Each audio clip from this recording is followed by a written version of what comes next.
Esto es Subterfuge Radio.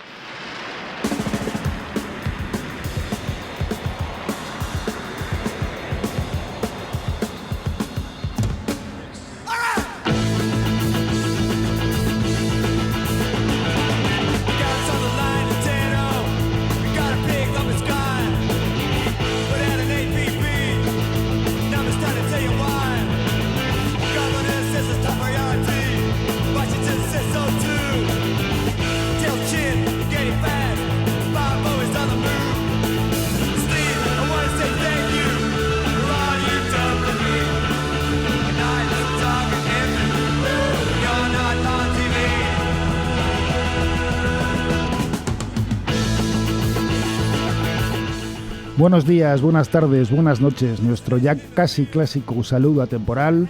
Os damos la bienvenida desde el estudio Alfonso Santiesteban de la calle Almirante al segundo programa de Casa Cabestany. Yo me llamo Carlos y estamos en Subterfuge Radio.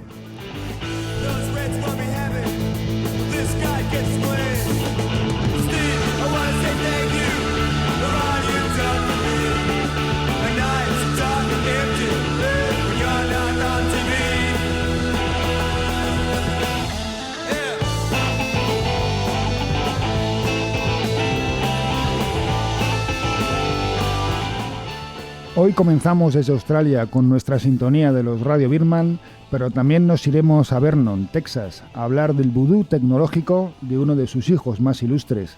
Posteriormente saltaremos a Japón y todo esto desde Madrid, donde además esta vez vamos a realizar una cata de torrijas en directo.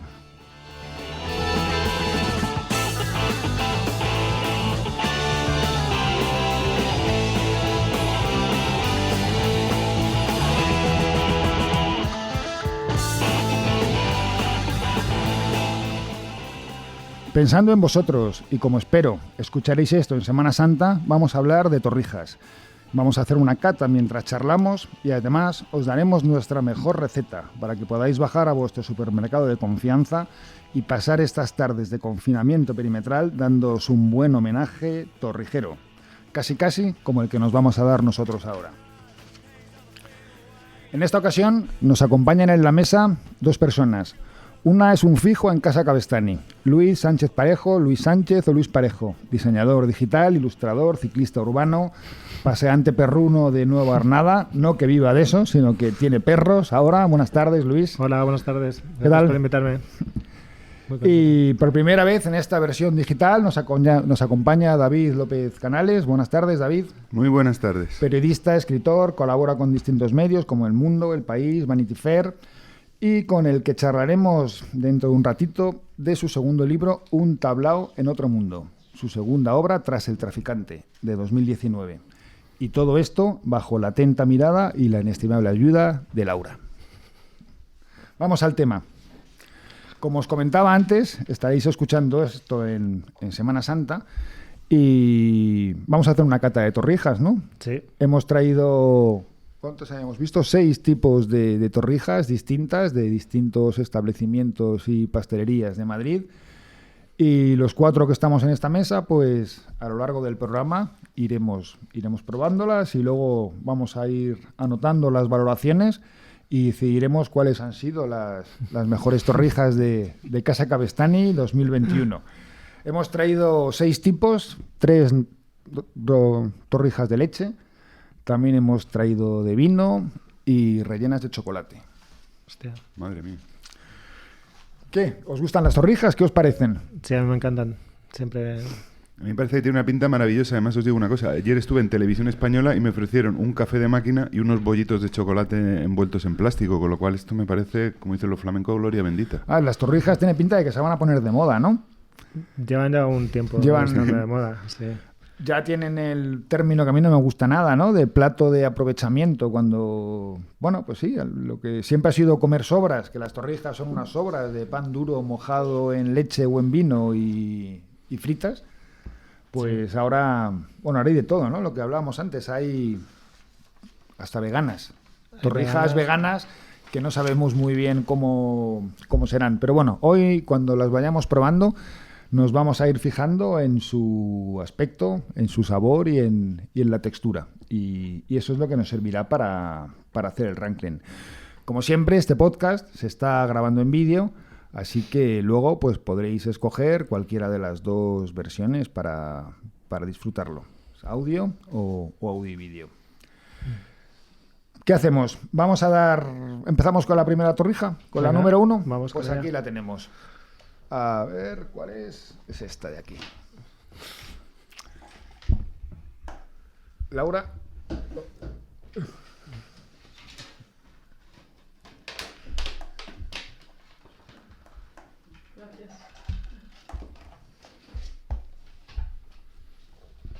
A ver. Esta que hemos traído, la primera, lo que hemos notado es que tenía bastante poco almíbar, ¿no? Sí. A candy-colored clown they call the Sandman. Que escuchar, qué mejor que escuchar a Roy Orbison degustando unas torrijas sí. Pega mucho. y un licor de café. Una buena banda sonora para unas torrijas. ¿Que él era muy de torrijas o qué? No, pero... Bueno, a lo mejor nunca las probó. sí, seguro que sí.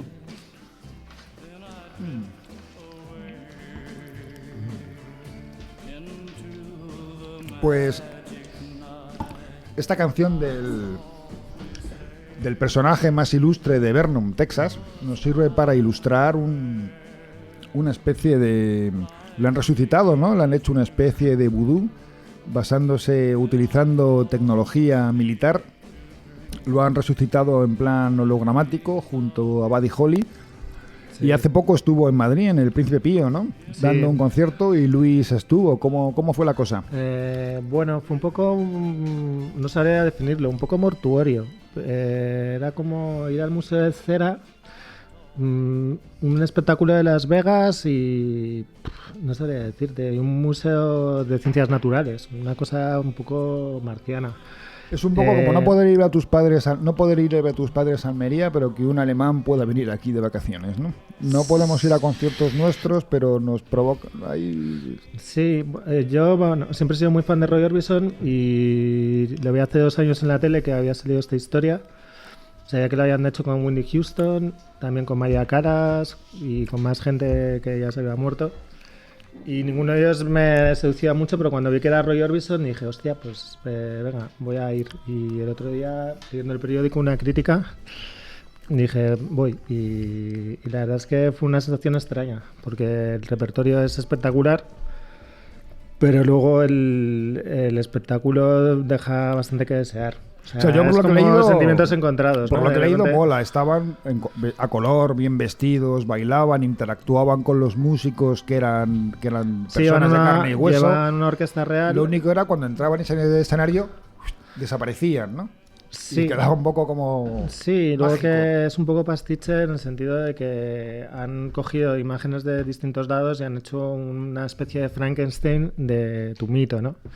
Y entonces le ves ahí y tú quieres que sea real, pero es una especie de espíritu chungo, no cibernético, no sabes muy bien cómo definirlo. Y bueno, fue un poco coitus interruptus, ¿no? O sea, de repente estabas de subidón con la canción, pero le veías a él y que desaparecía tal y al final, bueno, te quedas un poco como a medias, ¿no? Estaba lleno, estaba petado. Había bastante gente. Sí, un público bastante heterogéneo y tal, y bueno, estuvo curioso. ¿Y cómo reaccionaba la gente? También como tú. O sea, perplejos un poco todos. Yo es que lo flipo mucho con Roy Orbison, la gente estaba un poco parada y tal. Yo me cantaba las canciones con la máscara, me tomé un gin tonic y bueno, bien, no sé, ya te digo, me pareció todo como un poco frío. Y corroboró un poco la crítica que leí de Fernando Navarro, creo, en El País, que decía eso y yo, no, seguro que tampoco va a ser una cosa que va a tener su coña porque es muy friki, la verdad es que es una cosa bastante friki. Y a mí, además, Roy Orbison siempre parecía un muñeco, o sea que en realidad tampoco que le pegaba, ¿no? Ser un holograma. Pero no, me quedé ahí como... Bueno. Roy Orbison se salvó de subir al famoso avión que se estrelló, ¿no? No sé cuál es la leyenda. El que no se salvó fue Buddy Holly, que era el que hacía de telonero. que también... Ni Richie Valens ni de Big Bob, pero creo Sí, que eran 4 no y sabía. sortearon y uno se quedó fuera y no sé si me suena Sí, que pues, había sido Roy Orbison. Le pega haberse quedado en tierra y que nosotros se fueran de fiesta y darse la hostia. ¿Y qué fue un concepto de Roy Orbison basado en Pretty Woman o basado...? No, en su repertorio, en las canciones más conocidas, de los primeros 4 discos. Y luego alguna del último, que hizo con los Traveling Wilburys. Pero claro, las canciones que suenan son del disco, Sí, sí. de los discos. Sí, yo creo que hacen como una especie de adaptación con lo que tienen grabado y lo adaptan al muñeco, al Bueno, holograma. la aplicación está horrorosa, ¿no? Que pones una foto tuya antigua y hacen un movimiento y te dan Sí. unos segundos de Sí. movimiento de la foto. Sí, todo muy un poco aséptico y demasiado cibernético. Muy caro. Sobre todo, Era caro. no, bueno, yo pillé las entradas por Atrápalo por 12 euros me costó. 12 euros, no está mal, ¿no? La entrada original costaba 25 y nada, lo vimos ahí en primera fila y bueno, no sé. Yo quería haberle dado un abrazo, pero era imposible, claro. No, Se te escapaba, ¿no? Sí. Pero vamos, esto ya lo hizo George Lucas en el 78 con las Ya. galaxias, ¿no? Cuando aparecía el Yoda y les mandaba Sí. mensajes. Sí, que yo soy muy fan además y digo, coño, pues Y Rajoy con el plasma, más o menos. Claro.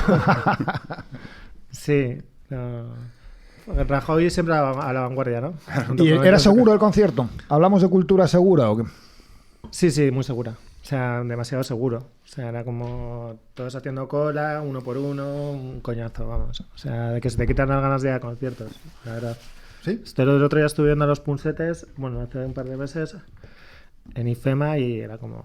en el momento que te vienes arriba te tienes que quedar ahí en la silla, te están mirando, te sientes vigilado, es un poco rollo. Pero bueno, bien. No sé, yo estuve el sábado pasado viendo a la Love You, un grupo de esta casa y que lo ha petado. Y en el nuevo Teatro Alcalá. Y la verdad es que es para felicitar tanto a 8:30 que lo organizaban como a Vive Madrid, porque una distancia de seguridad muy prudencial para todo el mundo.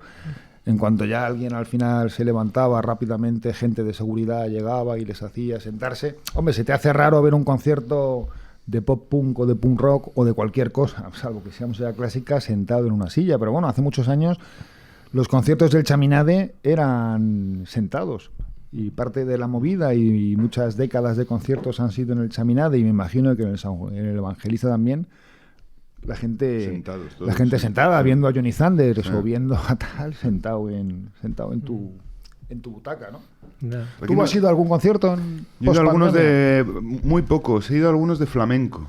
Algún El recital flamenco que tiene- me han invitado a algún artista amigo y eso. El flamenco por concepción tiene que estar súper castigado ahora mismo, ¿no? Vamos, están todos los artistas en casa con los tablaos cerrados. Y, Claro, porque y ese sin es- casi festivales, Esas ni mesas, teatros. esas no. mesas corridas, ese sentimiento de proximidad que hay en los tablados y en los Claro, espectáculos claro. flamencos. Claro, además han se sufrido pierde, ¿no? los tablaos, tú fíjate, han sufrido la reducción de aforo, la ausencia de turistas y la falta de conciertos. Es como la tormenta perfecta.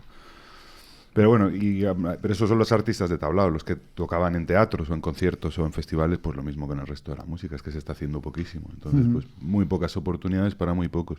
Y luego cuando vas, pues eso, los aforos reducidos y la sensación extraña, ¿no? A mí las veces que he ido se me ha hecho extraño estar con la mascarilla viendo un concierto sin poder quitarte la mascarilla, casi que te sientes como un delincuente si hasta te la tocas. Y entonces cuando estaba contando Luis lo de Roy Orbison, yo decía, claro, no solo es ya que estés viendo un holograma, ¿no? Sino es la sensación de que llegas, la distancia, la seguridad, el sentado en la mascarilla y encima que va a ser un holograma. Tiene que ser todo absolutamente surrealista, yo vamos, creo que de Sí, cuando además una distopía absoluta, el vamos. flamenco es sentimiento. Distopía. ¿no? ¿Eh? Sí, Distopía. Una distopía, ¿no? Sí. Sí, ¿Eso distopía. qué es? Pues, Joder. pues una representación Digamos- del futuro más apocalíptico. Ah, no vale, sé, vale, vale. como- No, que no conocía la palabra. Como una- 1984. Paso palabra.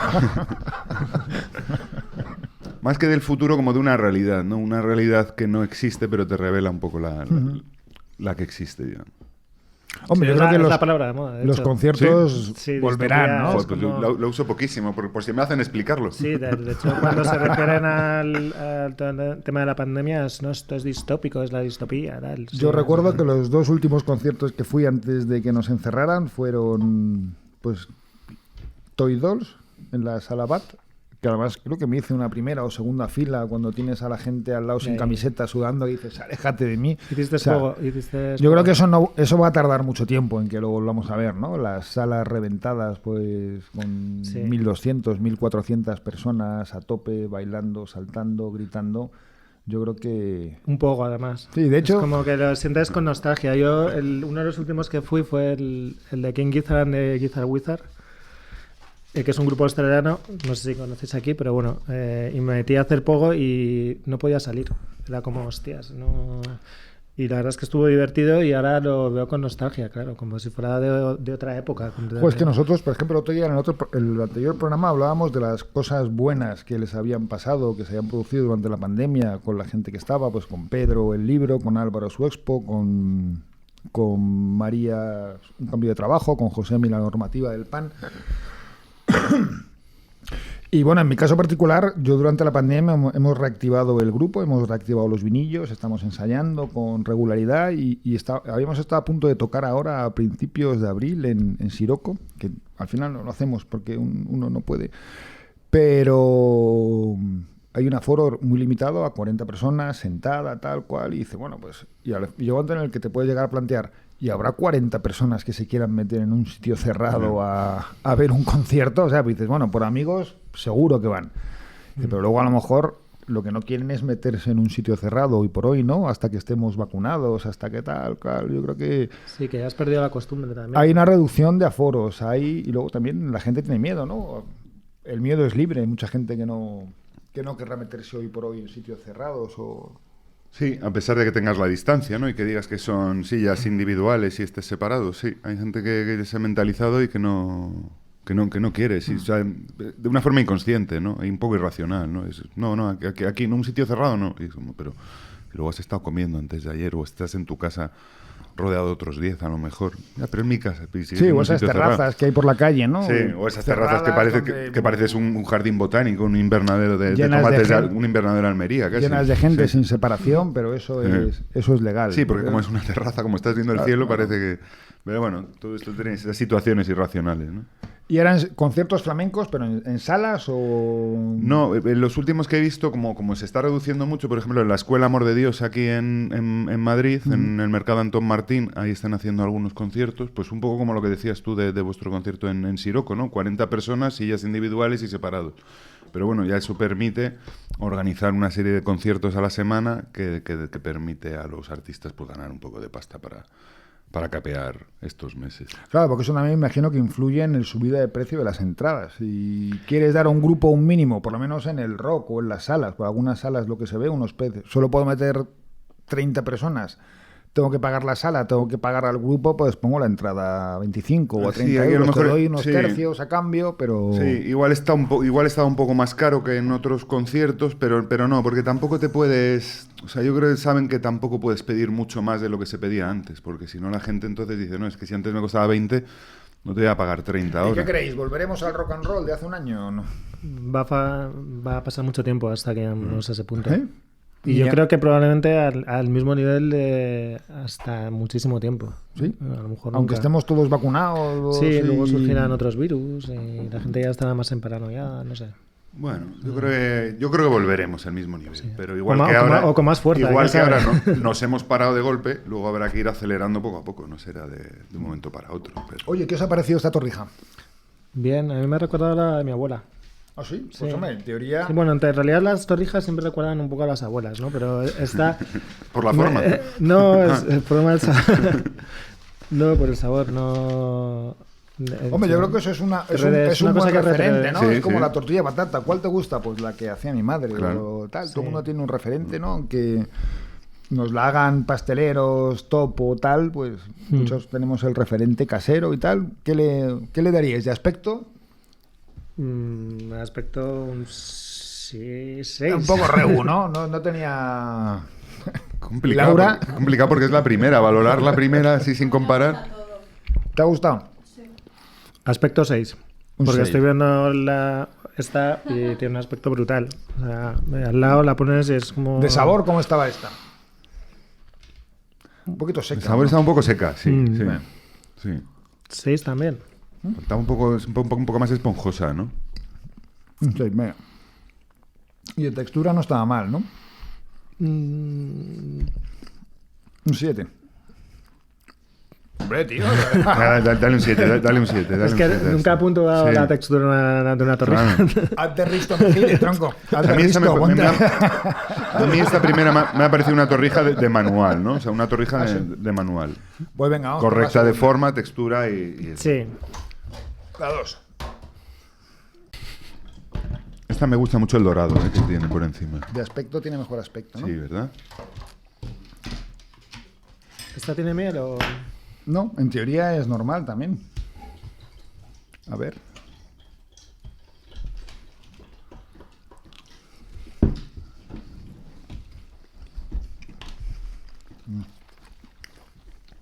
Esta está más jugosa. ¿Sí? ¿No? A mí me parece que está bastante mala, tío. Me parece un poco que está un poco menos seca que la otra. Esta tiene quizá un sabor un poco más industrial, ¿no? ¿Ha metido Puede ahí ser. algún elemento...? Bueno, vamos a ir tomándola poquito a poco. Me sabe un poco a donut. Porque ahora mismo todas las pastas... Ahora todas las... ¿A que sí? Sí, ¿no? ¿Tú Mira, también, Laura? ¿En serio, Donut? A ver. Demasiado dulce, ¿no? ¿No os gustan las torrijas dulces? ¿Creéis que no deben ser dulces? ¿Tú te hayas empollado algo de las torrijas? Cuéntanos de las torrijas. Luis. Pues lo que más se me ha quedado es que se lo hagan a las parturientas. ¿Por? Pues porque el parto es una salvajada y pierden mucha energía y las torrijas son como energía concentrada. Y se las daban a ellas para recuperarse un poco. Decía, bueno, tampoco Pero que está no es, mal un, parir. no es un Se le plato, pone luego- no es un postre meramente español, ¿no? Lo que hablábamos antes. No deja de ser No. un pan duro mojado en Sí. leche. Y si no tienes leche, tienes vino Sí, está... y frito. De French Toast, que es un poco lo mismo, pero en Estados Unidos, en Francia, que dicen que es suya, pero en realidad dicen que los orígenes son españoles. Sí, en francés el pan no sé qué, ¿no? Sí. Y se hace con miel, con azúcar, con... ¿No lo hacían los moros, por ejemplo? Pues no sé, no... Me he estado documentando, pero no llego ahí. No, No ha llegado a tanto. Seguro que sí, ¿Cuál seguro es que sí. el origen? No, los primeros escritos, por lo visto, son romanos sobre el siglo V después de Cristo, y esos son los primeros documentos que hay. O sea, ya el final del Imperio Romano, casi. Pero vamos, que me he mirado en la Wikipedia y eso es todo lo que... No, es una ardua labor de investigación. Pues bueno, mira, vamos a valorar esta torrija, que si no se nos va a echar el tiempo encima y tenemos muchas por detrás. ¿De aspecto, qué aspecto le dais? 6 también. ¿Sí? Ah, Para mí el aspecto era lo mejor. ¿Sabor? Que me habéis convencido, sabía un poco a Un 4, a ¿no? nube de esta de gominola, un poco, ¿no? De la donut. textura. Un 4 y de textura... Pues otro 4, ¿no? Bien. joder. Entonces, no va a ganar esto. Hombre, es que ahora vas a muchos sitios y por una torrija te piden 3 pavos y medio, 4. O sea, se ha puesto como un producto de lujo casi, ¿no? O de... Cuando no deja de ser Pan. unas sobras. Yo a veces que alucino cuando de repente son 4 euros una torrija, digo, no, es un poco locura, ¿no? Pues sí, ¿no? Esperado. Porque... Hombre, hoy he habrá- estado La duquesita has traído, ¿no? y estaban a 2,50 que me ha sorprendido, porque en la duquesita te vas a comprar una palmera, son 4 euros. O cualquier otra cosa, un panettone te cuesta 50, es un despropósito. Y bueno, esto me ha parecido razonable, vamos, no sé. Sí, hombre, por 2,50 la torrija no, tampoco son enormes, ¿no? Como luego veremos, pero... A ver. Sí, estas de la duquesita, me las voy a enseñar a la cámara, ¿no? Son más pequeñitas también, o sea... ¿Cuál es la torrija más rara que habéis probado alguna vez? No os pillo en fuera de juego. No, porque hay gente que hasta que las baña en horchata en vez de leche. Pues No sé. Yo te diría que en unas que hice yo el año pasado durante el confinamiento, que fue ¿Haces lo... torrijas? No, solo un día estaba aburrido y como estaba todo el mundo cocinando dije, pues voy a hacer torrijas. Estaba en Jerez en casa de unos amigos pasando las primeras semanas de encierro Y un día, como para recompensarles que me aguantaran ahí en su casa, dije, voy a hacer unas torrijas. Nunca había hecho. Y luego descubrí que era fácil, hice 3 fuentes de torrijas en una tarde. Porque... Ya, todo es ponerse, como dice Maradona. Tío. No, y además entretiene, ¿sabes? Te entretiene. Dejas ya que he manchado la cocina, pues sigo haciendo torrijas hasta que acabé con todo el pan y eso. Y yo creo que las más raras fueron las primeras que hice, que no sabía cuándo había que sacarlo de la sartén y se deshacían. Y al final era como un revuelto de torrija aquello. Hasta que le pillas... Pero sabía bueno, el caso es que siempre sabe bueno, ¿sabes? Es algo dulce. Que es difícil, yo creo que salga mal, claro. ¿Y tenéis previsto ir a más conciertos en breve, ya que estábamos hablando de música? ¿Tenéis algo en mente? Yo quería ir este domingo a un concierto que hay aquí en una sala en Peor para el Sol, un bar pequeñito que está ahí cerca de la Plaza Mayor, es bastante nuevo, que tocan 2 amigos guitarristas, no sé si podré ir, tocan flamenco Paco Soto, también. sí, flamenco, Paco Soto y Antonio Sánchez, que son 2 guitarristas maravillosos. Porque ahora la pandemia da oportunidad también de ver cosas que antes a lo mejor no podías ver, ¿no? Como la gente está más canina por tocar, tocan en sitios más reducidos, se juntan con otros artistas que son buenos también y da lugar a espectáculos que antes no había. O sea, tiene sus cositas buenas también eso. Sí, entonces tenemos la expectación de los Pecos, que tocan ahora el 13 de mayo, ¿no? Sí. Y estábamos viendo a ver si... Y vamos a ver a los Pecos. Vamos a ver a los Pecos. Sí. Somos muy fans. En Casa Sí, Cabestany. unos más que otros, pero... Los Sí, Pecos sin holograma, sin holograma, ¿no? Y el O sea, Instagram de verdad. del cantante de los Pecos también. El rubio de los Pecos. El rubio de los Pecos. Sí, sí. Gran personaje. Que, Bueno. por cierto, ha venido aquí, ¿no? A Sí, este ha estudio. estado en alguno de los programas, ha estado... Sí. ¿Cómo? Y Poli Díaz estuvo también, y el Dioni. No, gente ilustre. O sea, y Me este siento estudio- orgulloso de haber participado en este Y proyecto. este estudio estaba bendecido por Fabio McNamara. Sí, no, eso, el vídeo lo vi. Muy recomendable, ¿eh? Muy bien. Todos Bueno, son marca España, todos. todo. Inspiran mucho, infunden mucho respeto. Pues sí, yo creo que me gustaría ir a ver a Los Pecos el 13 de mayo. Luego Niña Polaca, creo que arrasó hace 15 días. ¿Lo escucháis? Es un grupo de aquí, de Subterfuge, la canción de Madrid sin ti. Y está sacando Que lo está canciones. petando, ¿no? Lo está petando. El otro día llenaron el nuevo Teatro de Alcalá y creo que repiten fecha ahora primeros de Que tocaban primeros de junio en... otra vez. ¿Tocaban en fiestas privadas o...? ¿Sí? No lo sé. No... No, bueno, no sé. No. Pensaba ¿Tú que era los un grupo que conoces? lleva No. mucho tiempo y de repente ha sacado un tema y lo ha petado. Pero que ya llevan una trayectoria. No sé Hombre, si son los mucho mismos. tiempo llevan La La Love You. Ah, estos. Que pueden Vale, no, me he llevar equivocado. 15 o Sí. más años. No, pues me he equivocado. Y Eran hace otros. una semana, bueno, hace unas semanas, no, hace un año a lo mejor, pues una chica de Operación Triunfo, en Amaya creo que se llamaba, en La Resistencia, dijo que le gustaban y ¡puf! Una explosión de 16 millones de escuchas en Pues Spotify sean y estos. todo. No, O sea, no. un disparate que está fenomenal, ¿no? Cosas que permiten también las nuevas tecnologías y tal.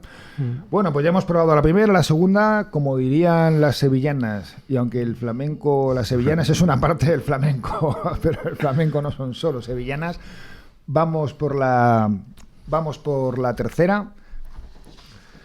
Yo ya estoy empachado, ¿eh? Pues anda que no nos queda.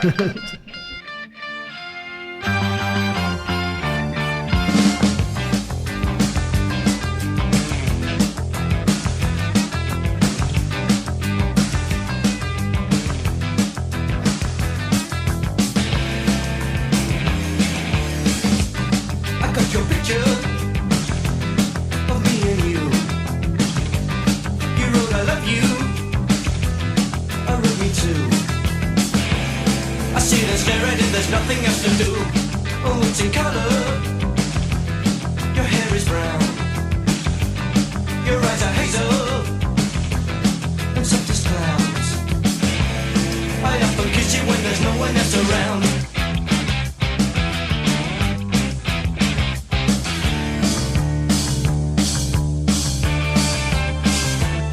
I got your picture. I'd like a million of you all around my cell. I want a doctor to take a picture so I can look at you from inside as well. You got me turning up and turning down, I'm turning in, I'm turning right, I'm turning Japanese. I think I'm turning Japanese, I really think so. Turning Japanese, I think I'm turning Japanese, I really think so. Turning Japanese, I think I'm turning Japanese, I really think so. Turning Japanese, I think I'm turning Japanese, I really think so.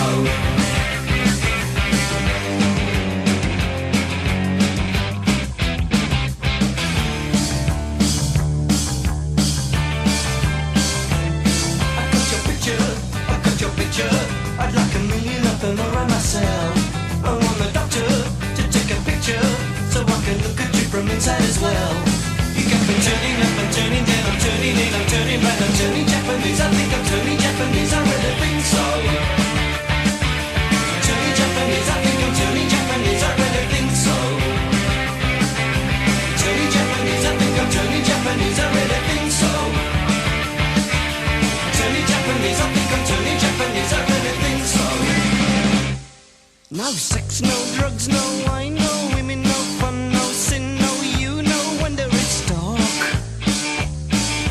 Everyone around me is a total stranger. Everyone avoids me like a cyclone ranger. Everyone. That's why I'm turning Japanese. I think I'm turning Japanese. I really think so. Turning Japanese. I think I'm turning Japanese. I really think so. Turning Japanese. I think I'm turning Japanese. I really think so. Turning Japanese. I think I'm turning Japanese. I really think so.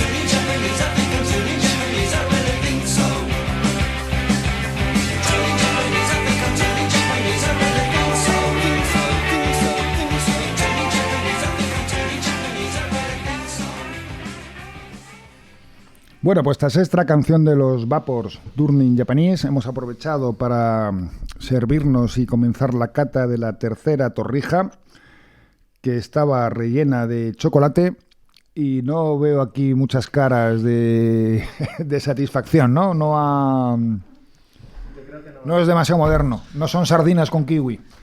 Sí, la experimentación y las torrijas creo que están reñidas.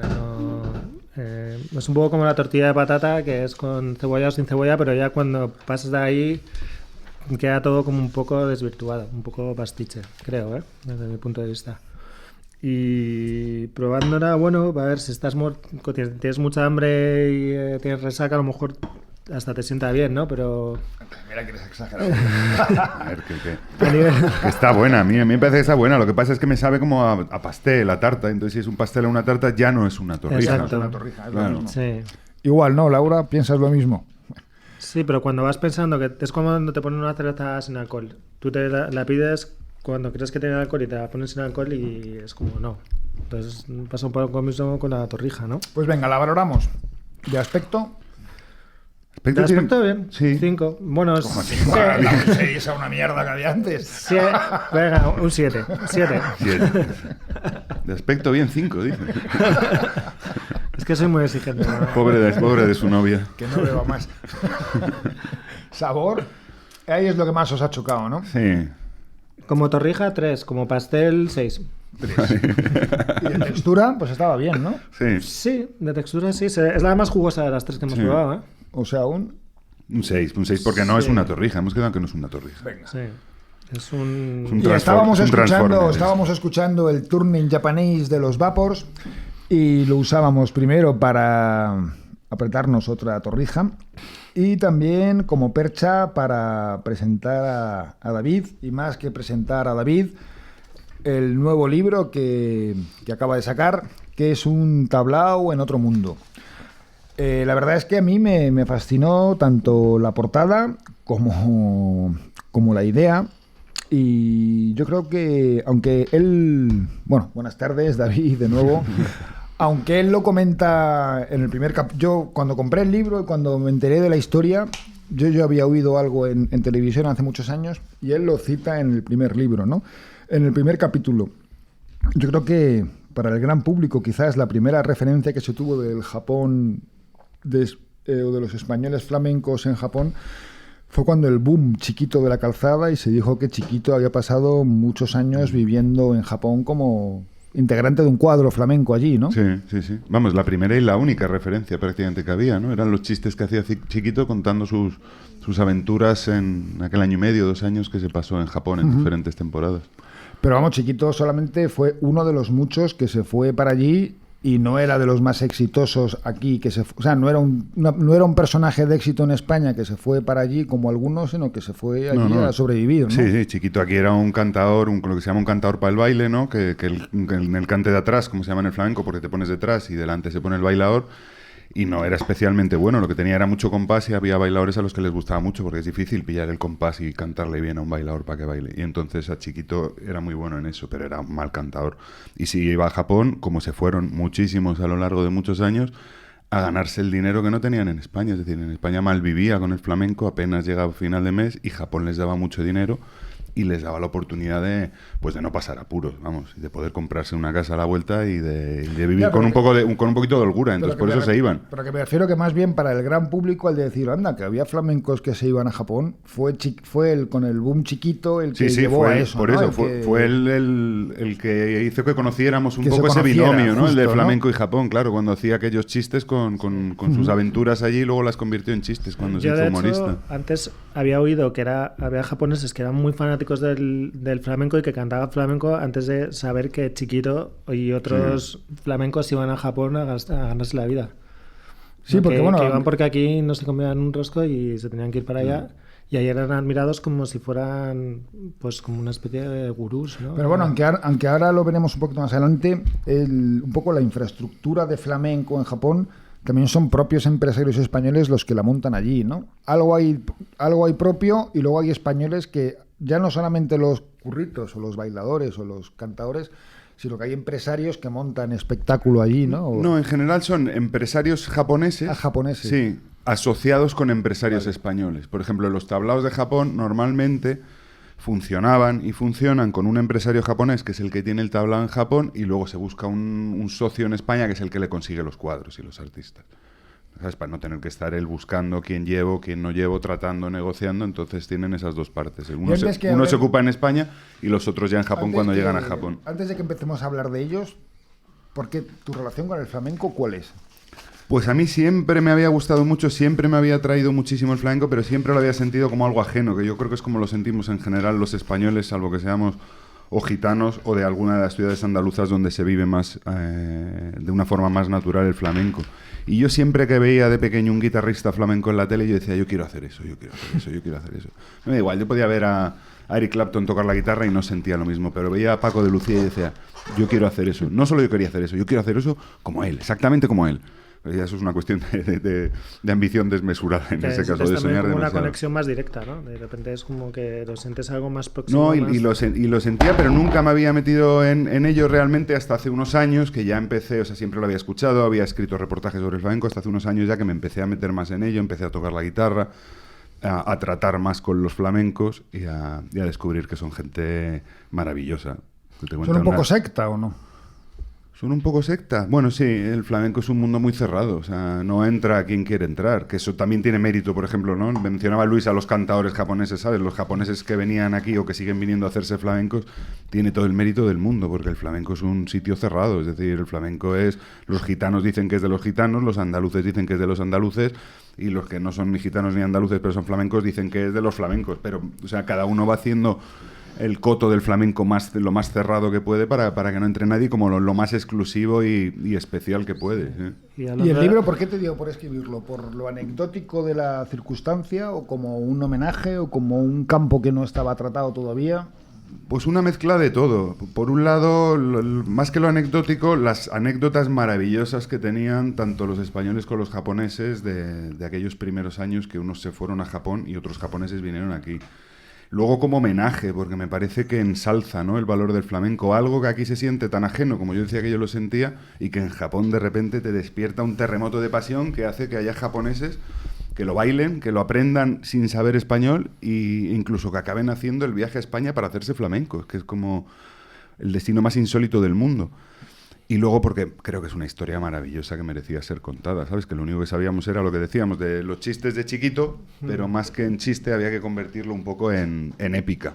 Sí, y luego hay muchísimas anécdotas. O sea, después de leerte el libro, de repente encontrarte a Pepe Abichula que va a un tablao flamenco en Japón y se encuentra a su homónimo Pepe Habichuela. Habichuela japonés, y dice, hostia, has elegido bien el nombre, ¿no? Claro. Tal.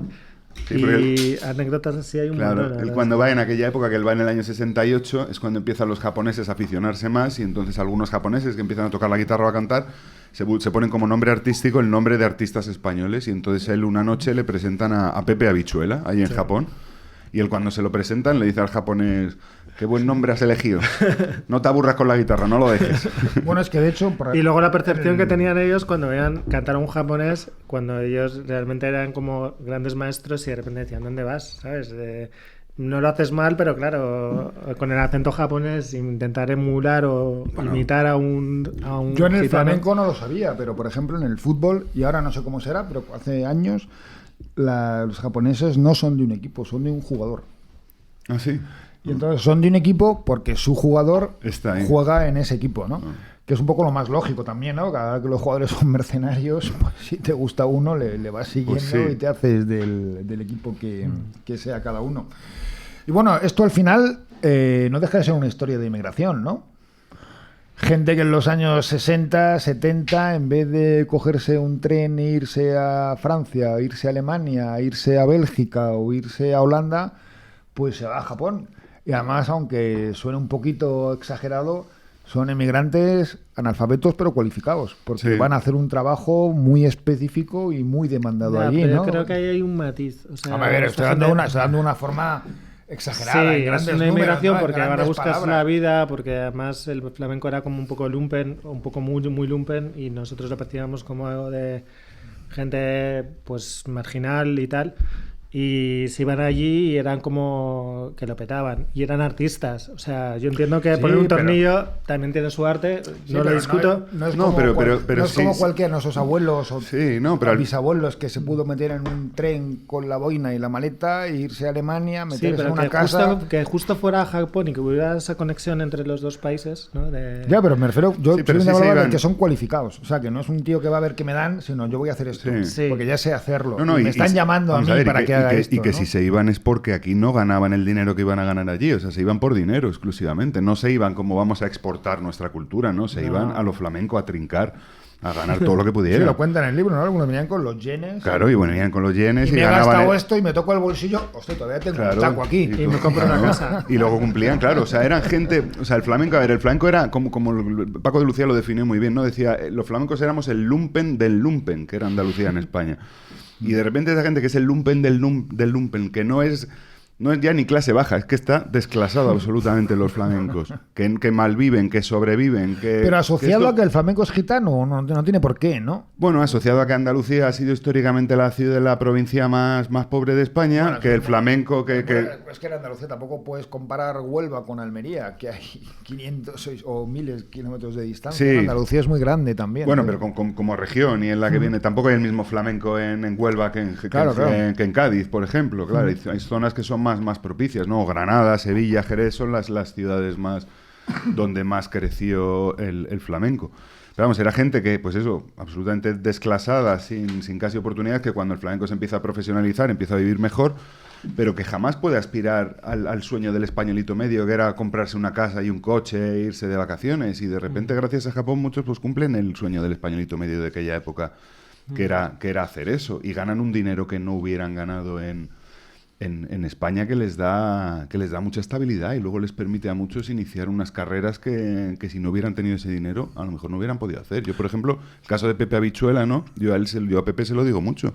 Digo, Pepe, es que a ti Japón te cambió la vida, porque si no te hubieras ido ese año con todo ese dinero que ganaste, luego tú no te hubieras atrevido unos años después a dejar el tablao en el que trabajabas para irte a tocar con Enrique Morente, que te pasaste 30 años con Morente y que hicisteis unos Sí, discos pero maravillosos. Fue una apuesta. Lo Sí. cuenta en el libro. Fue una apuesta. Dijo, venga, me lanzo a la piscina y me voy. Fue una apuesta, pero la hizo porque tenía el piso Porque, pagado claro, y los el riñones- y el coche pagado y los riñones cubiertos, el taco claro, ya no claro. le quedaba, pero tenía el pisito, ¿sabes? O sea, claro que tienes ahí un colchón que te lo ha dado Sí, Japón sí, y claro. Venezuela, porque luego Pepe estuvo también Claro. en Venezuela, una buena temporada. Sí, iban a Sudamérica también los flamencos. Sí, los flamencos han ido siempre, o sea, ha habido más flamencos, o sea, se han recorrido el mundo desde siempre. O sea, Oye, no hemos dicho nada, pero yo a no Nueva sé- York, por ejemplo, Sabicas, que era un guitarrista maravilloso del que luego, o sea, Sabicas es el maestro del que luego salió Paco de Lucía, por ejemplo, ¿no?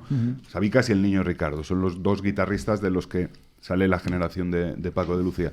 Sabicas muere en Nueva York y Sabicas vive en Nueva York, porque en España no puede tocar la guitarra solista como él quería, ¿no? Carmen Amaya se van todos por Latinoamérica, se van por Europa, o sea, se van a buscarse el dinero que no tienen en España. ¿Sí? Ya, pero es raro, o a lo mejor es porque estamos muy focalizados en el libro, pero que una cosa que a lo mejor incluso en el idioma podía tener más tirón en Sudamérica o en Hispanoamérica, que donde de verdad lo tenga es en Japón, o donde, más que tenerlo, que lo tienen en todos los lados, arraigue, ¿no? Y les suponga una forma de vida para ellos, no solo los que vinieron aquí con el bolsillo lleno, sino gente como Heredia y tal, que se han quedado a vivir allí y son japoneses casi, ¿no? Vamos, no son japoneses, pero tienen mujer, nietos, tal. Gitanos japoneses, ¿cómo se llaman ellos? Sí. O que no se plantean volver aquí, o... Bueno, es que son gente que se ha quedado en un limbo, eso es muy curioso, pero eso pasa tanto con los españoles que se han instalado allí durante los años como con los japoneses que han venido aquí. Es decir, los flamencos que se iban a Japón, se conocían a una bailadora japonesa, se enamoraban, se casaban y decían, vamos a probar suerte aquí. Coño, y les decían de repente, aquí tenemos pasta, trabajo, comida y follamos. ¿Para qué nos vamos a volver a España? Que no tenemos ese pleno. Pues nos quedamos aquí. Fueron pasando los años y se habituaron a vivir, se acostumbraron a vivir en Japón, pero es que ya no tenían, el viaje de regreso a España no era fácil, porque habían desaparecido de los escenarios en España y de las programaciones en España, con lo cual volverse a España para esa gente era volverse a pasar las canutas. Bueno, a nivel empresarial es casi como al típico directivo que le dicen, te vas a ir 4 años a Alemania y de director de tal, y en vez de ganar 100.000 como aquí, vas a ganar 300.000. Y dices, me voy, pero el problema que tener cuando vuelva, sí, que ni me vas a dar los 300.000, ni voy a ser el gran jefe de todo, y voy a volver aquí a mi antiguo puesto, o un poquito mejor, pero mi nivel de vida que he tenido esos años es irreal. No, bueno, y se puede volver al puesto, a lo mejor, si está en una empresa que le expatría, pero en este caso es que tú no perteneces a ninguna empresa, es decir, tú te vuelves y que... Dejas tu silla en el tablao y al día siguiente ya hay otro sentado pero dando al día palmas, siguiente, ¿no? Y 10 años después es como que tú vuelves y dices, ¿pero quién eras tú? ¿Quién decías que eras? Pero no, ya has estado en Japón, claro, luego... A lo mejor te miran raro, ¿sabes? Te miran como de segunda categoría por haber estado en Japón. Es que eso es una cosa que lo estás hablando, me ha chocado, ¿no? Que los japoneses, o es una reflexión que hacían estos tíos, que si estábamos mucho tiempo en Japón, el japonés llegaba a pensar, si esto está aquí es porque no triunfa en España, con lo cual es malo. sí. Y no... O sea, que era muy perverso eso, ¿no? Claro, es que los japoneses con el paso de los años, al principio eran las víctimas propicias para los flamencos, ¿no? Se creían todo lo que les decían, confiaban en ellos, claro, y los flamencos, los gitanos y los flamencos, pues aprovechaban de ellos. Les vendían la tierra, ¿no? Les vendían tierra en bolsitas, ¿no? Y les decían que era de la maestranza o de las ventas, pero a lo mejor era una bolsita de arena del parque que se habían ido una semana antes de irse y les cobraban una pasta. Yo os cuento uno de los casos... Cuéntanos cotillos que te hayan Pues, contado. por ejemplo, en uno de estos de los que engañaban, de los que estafaban literalmente a los flamencos, está el maestro en estafar a los flamencos, a los japoneses, es Tito Losada, el guitarrista de Tito Losada. Y Tito, por ejemplo, él ha hecho 70 viajes a Japón. Y al final ama Japón. Y Tito habla japonés, ¿eh? O sea, que Japón no solo le ha dado muchos yenes y muchos dólares y muchas víctimas, sino le ha dado mucho a él personalmente. Y Tito, en uno de los viajes que va, unos días antes de ir, paseando por la calle al lado de un contenedor en Carabanchel, donde vive, ve un mantón de Manila tirado en el suelo. Asqueroso, lo coge, lo lleva a casa. Le dice a la mujer, Tito, qué asco, tira esto. No, deja. Me voy a ir a Japón en una semana. Porque huele mal, mételo en una bolsa, niña, ya me lo llevo a Japón. Llega a Japón y a un conocido japonés que le iba a comprar una guitarra, al que le pidió 3 veces la misma guitarra, cada vez más cara, le enseña el mantón. Después de venderle la guitarra, dice, tengo un mantón que era de Imperio Argentina. Y el otro, que era un fan de Imperio Argentina, coge el mantón y lo huele y dice, huele mal. Le dice el japonés y el otro, no, es que ella nunca lo lavó porque es su mantón favorito. Le dice el otro, está lleno de agujeros. No está lleno de agujeros, es que esos agujeros es para que pueda moverlo al bailar. Para que te aire. Vale, ¿cuánto? $500,000 de pesetas. $500,000 de pesetas por el mantón. Mantón de la basura. ¿Y lo pagó? Y lo pagó, claro. Hostia, qué bueno. Y como esas, cientos. Y entonces, ¿qué pasó? Que los japoneses durante muchos años callaron, les engañaron, hasta que se abrió el mundo, existió Internet, aprendieron lo que costaban las guitarras, realmente, aprendieron los trucos de los flamencos, y ahora son los japoneses los que se aprovechan de ellos. Y les meten caña. Claro, y les meten caña, y ahora son los japoneses los que han dicho, ya no nos volvéis a engañar, ahora yo ya sé lo que ganas tú en un tablao, y ya sé quién eres tú en España, que a lo mejor no eres nadie. Bueno, pues tú vienes aquí, ahora te voy a pagar para un mes, mucho menos de lo que te pagaba antes, y encima te voy a tener bailando en el tablao, en mi academia, y en mi casa me vas a bailar también para que yo aprenda. Y les exprimen como limones. ¿Y los españoles qué hacen? Pues callarse y aceptar, porque aún así ganan más dinero que en España. Y los 400.000 estudiantes que puede haber ahora de castellano en Japón, y leía 80.000 estudiantes de flamenco. Sí. ¿Todo parte de ese punto, de cuando los flamencos van para allá, o ya el flamenco estaba O sea, ¿esto es una cosa que nace en los 60, 70, cuando van para allí los flamencos? ¿O ya había flamenco en Japón antes de esta emigración? No, había habido algunas actuaciones puntuales, pero no... O sea, la pasión se empieza a despertar en los años 60, finales de los 60, que es cuando empiezan a abrir los primeros tablaos en Tokio y en Osaka. Japoneses que abren tablaos. Empresarios japoneses, ¿no? Como comentábamos antes, que abren un tablao y se buscan un aliado en España que les envía a los artistas. Y entonces eso empieza a crear un flujo continuo de artistas flamencos que están en Japón, cada vez hay mayor pasión, luego volverán los primeros maestros japoneses que han venido a España a aprender, vuelven a Japón y abren sus academias, y entonces como a finales de los 60 es cuando empieza esa pasión a crecer. Yeah. Entonces luego los estudiantes de español no es todo por el flamenco, ¿sabes? Hay muchos japoneses aficionados a la cultura española y eso, pero las 80.000 personas que bailan sí son exclusivamente Citabas por el flamenco. Que el flamenco hay una parte del libro que es muy interesante y creo que deberíamos hablarla, es por qué lo flipan tanto los japoneses con el flamenco. O sea, que es la base del libro casi, ¿no? Digamos. Sí, es un poco el intentar entender, ¿no? Por qué algo tan lejano, que no entiende ni las letras, que no tiene musicalmente nada que ver, ni estéticamente nada con Japón, por qué les atrapa de esa manera. Entonces, claro, luego descubres... Yo lo resumo en dos ideas, ¿no? Una de ellas es que la japonesa es una sociedad muy triste por influencia del budismo, sobre todo, ¿no? Que el budismo te enseña a aceptar que somos transitorios y que nos vamos a morir y no intentar buscar la felicidad como si fuera un anuncio de Coca-Cola. Bueno, pero como el catolicismo también, ¿no? El castigo, el pecado, el perdón. Bueno, pero pero ellos no tienen el pecado. O sea, ellos, de hecho, claro, como no tienen la influencia católica, es una sociedad completamente diferente. A ellos más que la culpa, ellos no tienen el sentimiento de la culpa, sino el sentimiento de la vergüenza. Tú aquí tienes la culpa respecto a un Dios omnipresente, que es el que te vigila y te juzgará. Y ellos tienen un concepto de vergüenza que no es respecto a ningún Dios externo, sino respecto al resto de la sociedad. Y tú eres según te reflejes en el resto de la sociedad.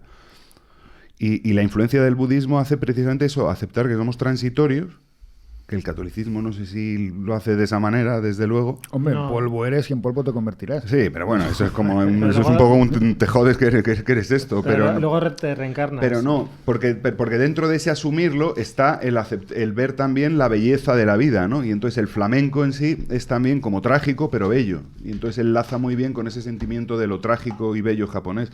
Y luego, sobre todo, porque el flamenco es pura expresión y pura emoción y liberación. Y la japonesa es una sociedad reprimida. Más aún las mujeres, y entonces gracias al flamenco pueden expresarse, pueden liberarse, pueden zapatear, pueden chillar, pueden cantar, pueden estar felices o tristes y mostrarlo, que es algo que en su sociedad y en el día a día no lo pueden hacer. Lo ven como una herramienta de liberación. Es como un antidepresivo.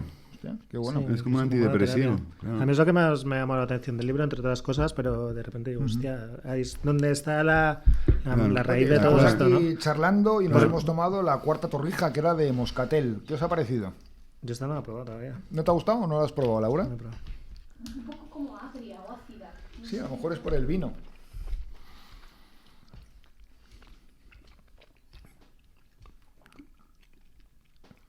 ¿Por qué me miráis todo?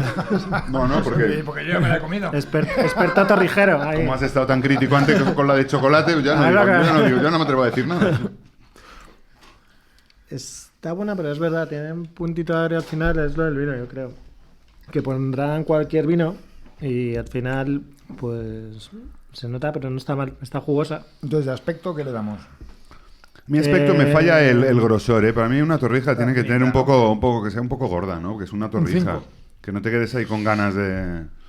Yo un 6 porque se ve jugosa. ¿Sabor? 6. ¿Y textura? Textura está bien de textura, ¿no? Le daría un 7 de textura. Muy bien. Pues bueno, mientras seguimos conversando, vamos sirviendo la quinta torrija, ¿no? Vamos a salir enfermos hoy de aquí. Al hospital directo, ¿sabes? Que esto es una torrija. Subidón de azúcar. Una torrija de leche. Torrijas no sé si se llevarían ahí los flamencos en Japón, ¿no? Pero las intentarían hacer, seguro. Sí, que hay otra anécdota que comentas en el libro, lo del chuchi. El chuchi. Dice, joder, pasábamos del chuchi y luego lo descubrí y se lo decía el tío Pepe Habichuela, así que un año entero allí no había probado el chuchi. Me decía, David, un año entero y no probé el chuchi. Y ahora me encanta el chuchi. Claro, no les gustaba nada todos los japoneses. A la mayoría, Luego había gente, no todos eran iguales, Luego había gente más más abierta y más receptiva, sí, que probaba el sushi, que Sí, probaba porque todo, se- que no tenía miedo, que se movía en tren, que se iba de un lado a otro. Bueno, pues eso, incluso algunos que se acabaron Quedando casando y ahí, ¿no? viviendo allí, sí, siguen allí. ¿Sabes? Con lo difícil que tiene que ser vivir allí. El otro día estaba hablando con Enrique Heredia, que es un gitano de Córdoba, tiene más de 80 años ya. Enrique tiene 82, 83. Y se quedó viudo hace unos años y él es el primero que se instaló en Japón en los 70 y él sigue viviendo allí en Osaka. Y entonces estaba yo intentando que me enviara él una foto, que tenía que hacer él una foto con el móvil de otras fotos para un artículo. Y era imposible. Imposible. El señor no se manejaba. Y le decía yo a Enrique, ¿no tienes un vecino que te pueda ayudar? Me decía él, ¿un vecino, David? 40 años llevo en el edificio. Ni los buenos días me han dado todavía en el ascensor. Como para pedirles que me hagan una foto. Oye, y el camino inverso se ha producido también, ¿no? De japoneses que han venido aquí. Sí, que son sí, más sí. llamativos todavía, por lo menos para nosotros, ¿no? Porque lo sacan en las noticias, por No, lo menos. sí, no solo más llamativo, sino que para mí tiene mucho más valor, ¿sabes? Porque estábamos hablando antes, hablabas tú de emigración, de que se iban a Japón, pero bueno, al final sabían que se iban por un año o por 6 meses, es decir, que con un billete de vuelta.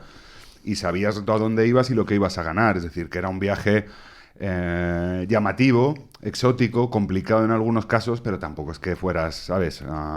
Que fuera un tormento aquello. Pero en cambio los japoneses que empezaron a venir a España en los años 60, ese viaje es mucho más complicado, porque te vas a un país, te vas tú solo, no como los otros que se iban en grupo. Aquí te vas tú solo a un país que no sabes ni cómo es, cuyo idioma no hablas, y hacerte flamenco cuando realmente del flamenco tienes unas pocas nociones a través de los discos y de algunas actuaciones que has visto en Japón.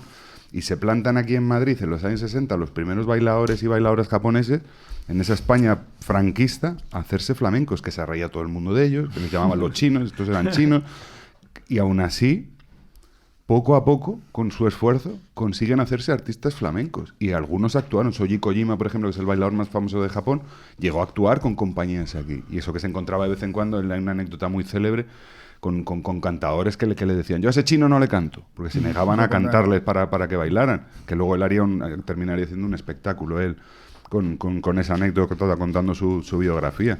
Pero como esas muchas otras, ¿sabes? De gente que se reía de ellos, que se quería aprovechar de ellos. Y aún así aguantaron.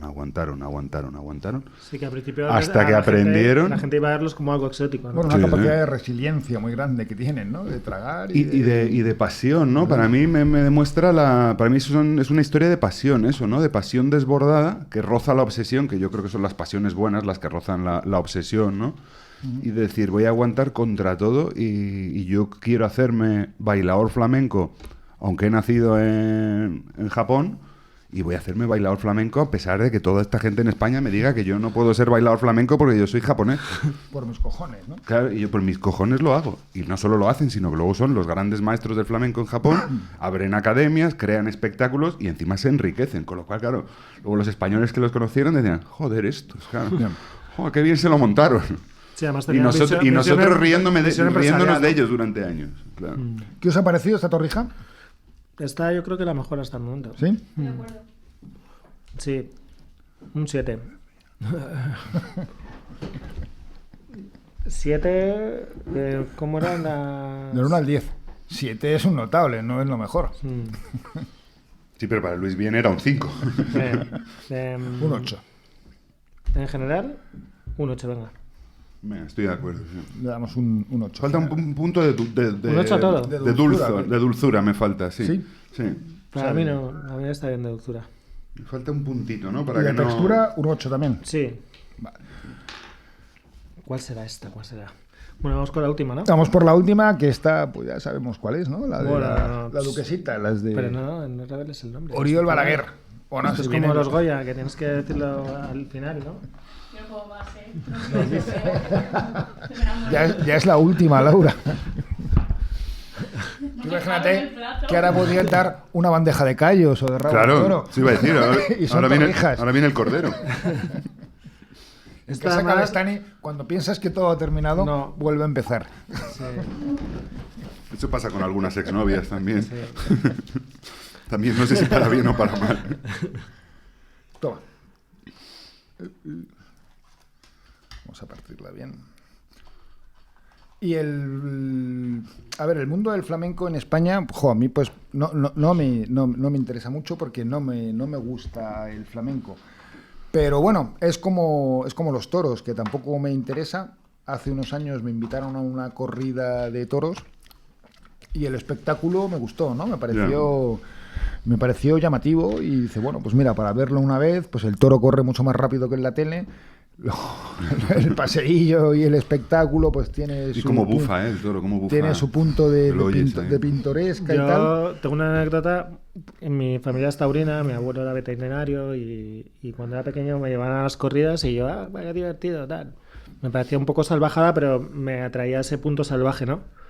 Y ya muchos años después, ya adulto, me llevaron a las ventas y cuando le estaban dando la puntilla al toro, que se estaba sangrando, de repente me mareé y dije, definitivamente no me gustan los toros. O sea, descubrí que no era taurino, vamos. Y depende mucho de cada uno, supongo, ¿no? De que te guste o no te guste, pero un poco salvaje sí que es. O sea, puedo entender los antitaurinos. Porque hablas en el libro y explicas la diferencia que la sevillana es un palo del flamenco, pero no todo el flamenco son sevillanas, que es lo que se oía antes en cualquier bar a partir de las 11 de la noche, chan, chan, chan, chan. Que se puso de moda, ¿no? Comentábamos antes, ¿no? En las bodas bailar. o en los bares. Pero este flamenco puro, que es el que le gusta a los japoneses, ¿en España llega a enganchar? Llega a enganchar a la gente que es muy aficionada, ¿no? A la gente que le da una oportunidad. Es decir, es un género, yo creo que es sobre todo por lo que decía antes, ¿no? Que lo sentimos ajeno y que muchas veces no entendemos, ¿no? Yo creo muchas veces es porque no se entiende. Parece que es el flamenco. No, el flamenco es un gitano con una camisa de lunares que chilla mucho y al lado hay otro gitano que toca la guitarra y todo eso pues suena raro y estridente. Pero no, o sea, hay que ver que eso hay una armonía, que cantan con una armonía compenetrados uno con el otro, con un compás. Y el flamenco hay que darle una oportunidad para escucharlo sin prejuicios. Pero cultivan a la gente joven. No digo flamencos jóvenes, pero un público joven no tiene, ¿no?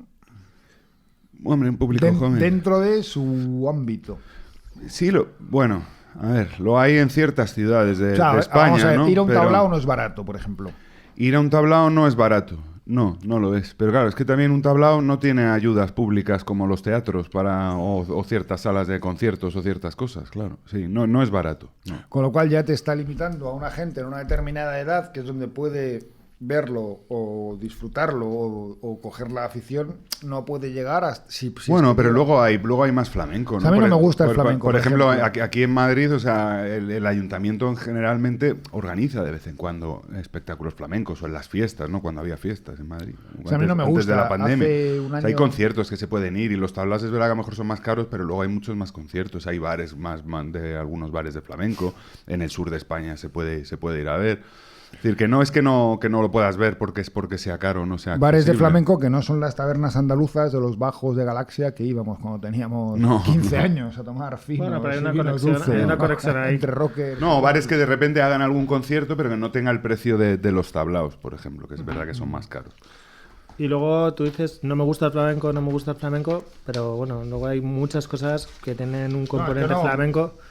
Y a ver, me he quedado y no, puedes decir que no te gusta, pero a lo mejor es que tampoco has escuchado mucho flamenco. No lo he escuchado, no lo he visto. He ido alguna vez a algún tablao como el Corral, que no eres aficionado. Y ves y dices, joder, pues a mí no me gusta, pero este tío lo que hace está bien, ¿no? Y haciendo su trabajo. Hombre, y luego es verdad que ese flamenco más complejo, ¿no? O más ortodoxo, o más puro, es más difícil entrar si no has entrado con una vía más fácil, ¿no? A lo mejor a través del flamenco fusión, a través de ciertos artistas más conocidos y sí, pero que se puede entrar, y un poco más suaves, claro, pero una vez que entras y eso. Pero luego tiene algo el flamenco que es que va más allá de la música, que es lo que a mí me atrae, ¿no? Es algo más antropológico, ¿no? El flamenco al final es una forma de vida, es un estilo de vida, absolutamente. Y tú lo ves en los flamencos, ¿no? Que dices, mira cómo anda ese gitano, qué flamenco anda. Mira, y tú lo hablas con ellos, ¿no? Y tú dices, ¿pero qué es el flamenco? ¿No? Y dices, pues el flamenco, desayunar flamenco, comer flamenco, beber flamenco y luego lo de cantar, vale, pues lo de cantar también. Pero te das cuenta que el flamenco no es solo una música, ¿no? Sobre todo para los gitanos, que no es que sea una música, sino que es una forma de comunicarse. Bueno, al final todo es formas de vida, ¿no? Claro, y que forma parte de la vida. Es decir, que si no están cantando, si no están bailando, si no eso, es como que no se están comunicando. O sea, intentamos reducir las etiquetas a una cosa muy determinada, pero al final es una cosa muy amplia porque es una forma de vida. Bueno, ¿qué os ha parecido esta torrija? Pues ha habido una parte que está un poco seca, pero luego por el centro estaba bastante rica, la verdad. Está muy buena. ¿Sí? ¿Qué le damos? A ver, de aspecto. Yo en conjunto creo que sería la mejor. ¿Sí? Sí, pero no me atrevería a Yo me quedo con la decir- anterior. Yo me quedo con la anterior. Esta la veo muy rebozada por fuera. Pero por dentro, Por Con dentro está azúcar muy por buena. fuera, no es como la gente que le echa azúcar a los churros, pero no Sí, echas sí. azúcar a los Como churros. de- chico, no. ¿sabes? por Dios. La veo demasiado tuneada esta. para Ese es mí. otro programa, los churros y las porras. ¿no? Hombre, claro. Entonces, ¿de aspecto qué le damos? De aspecto, la que mejor aspecto tenía era esta. O sea, la más cookie ¿qué? y el ¿Qué? pack. Un 8. El empaquetaje. Sí, un 9. Sabor, 8, textura. Esa te ha fallado. 7. Un 7. Pero, ¿y yo- él?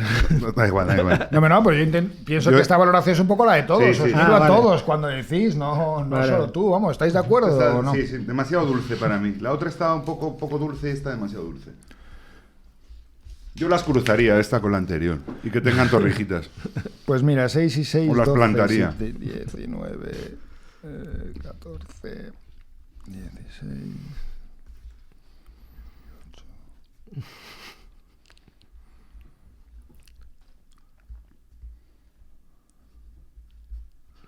Qué nervios.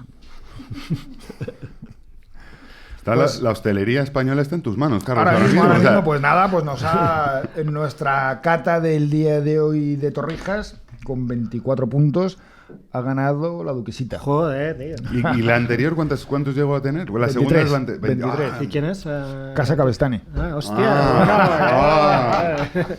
Bueno, ahí compitiendo con los grandes chefs de la Compitiendo, pastelería. Pues entonces yo creo que habría que poner ahí como dos puntos extra porque sabemos que esa es casera. O sea, la Claro. de la Eso Duquesita se ha sabido después. lo intuimos, pero no Pero bueno, sabemos. la primera que hemos tomado que nos ha gustado bastante poco era el Corte Inglés. La segunda que nos ha gustado menos aún era de la Oriental, que es una serie de pastelerías bastante... Industrial. No, bastante buenas, que hay Sí. en Madrid y tal. Luego las siguientes, que eran la rellena de chocolate, la de vino y la segunda clasificada, eran mías las tres. Ah. La de chocolate. Las tres, la de vino, la de chocolate y... O sea, la que otra. tenías más probabilidades que los otros. No, y la última, que es la de la Duquesita, pues la que ha tenido 24 puntos. ¿Y cómo llevas el que hayas hecho casi todas menos una y justo haya ganado la que Oye, no era la esto tuya? también os podía haber dicho que no era mía. Hombre, nos podías haber dicho que la última era la tuya. Lo que pasa es que como pone en la caja la Como pone en la Duquesita... caja. Hemos sido Pues tus conejillos de India. Quedó fenomenal, tío, para ser la tercera tanda de torrijas que hago este año. No está nada mal, le vamos No, cogiendo. no, y la de chocolate. Sí, ¿Y, le vamos y las cogiendo haces el más punto, rellenas tío. de más cosas aparte de chocolate? Se pueden rellenar de todo, de fresa, de lo que quieras. Que al final es un bocadillo, coges dos torrijas, Ya. las juntas y Ya. ya está. Y luego las rebozas. Que por cierto, os podíamos dar la receta de las torrijas, ¿no? Para que ahora que está plena Semana Santa y la gente en Sí. su casa. Pues mira, os cuento un poco rápidamente cómo lo hago yo y a nivel y a punto casi de despedida de este programa tan flamenco y tan torrijero. Pues mirad, para 2 barras de pan, que es mejor que esté un poquito duro, que sea de un par de días antes para que absorba mejor el azúcar, absorba mejor el líquido, pues tenemos esas 2 barras de pan. Para esas 2 barras de pan, con 1,5 litros de leche entera, le ponemos canela en rama, le ponemos azúcar hasta que esté dulce, y yo le suelo poner bastante vino de Oporto y cáscara de limón. Lo llevas a hervir y una vez que está hirviendo lo apagas y lo dejas reposar hasta que se enfríe totalmente, que tardará unas horas, porque si al final mojas el pan en algo caliente, pues se deshace. Entonces es mejor que la leche esté fría. Una vez que tenemos la leche fría, mojamos las torrijas, las escurrimos y ya que están empapadas en leche, las pasamos por una mezcla de huevo batido, agua de azahar, azúcar, harina y un poquito de sal. Y de ahí van directamente a la sartén. Yo las suelo freír con aceite de girasol porque respeta más el sabor de los alimentos que el de aceite de oliva, que al final acaba quitando sabor a los productos. Y bueno, pues luego la baño en almíbar, que el almíbar la suelo hacer con agua, azúcar, también con vino de Oporto, canela en rama y esta vez cáscara de naranja. Lo dejas hervir unas cuantas horas, vas reponiendo de agua, de azúcar, pues hasta que coge un color dulce y muy característico, y luego ya pues para bañar las torrijas. Ahí tenéis la receta, muy sencilla. Me están entrando ganas de Que comer al una final, otra más. O de ponerte a hacerla. No, seguro que el No, resto... de comer. Yo soy más de comer que de hacer. Pues no han sobrado. Y bueno, pues mira, salvo que ¿queréis añadir algo más? No. Pues ya con esto damos las gracias a David, damos las gracias a Luis, damos las gracias Gracias a por Laura. Muchas gracias a vosotros. Y con esto terminamos el último programa de Casa Cabestany, que si todo sale bien lo estaréis escuchando durante las vacaciones de Semana Santa. Y como os decía antes, aunque sea dentro de vuestro perímetro vital, no olvidéis anotar la receta que os acabo de decir y haceros torrijas durante toda la Semana Santa. Sí, porque poco más se va a poder hacer. Poco más. Bueno. Grabamos este programa en la semana del 8 de marzo y nada mejor que despedirnos con esta canción de Dr. Fidul. Muchas gracias y hasta la próxima.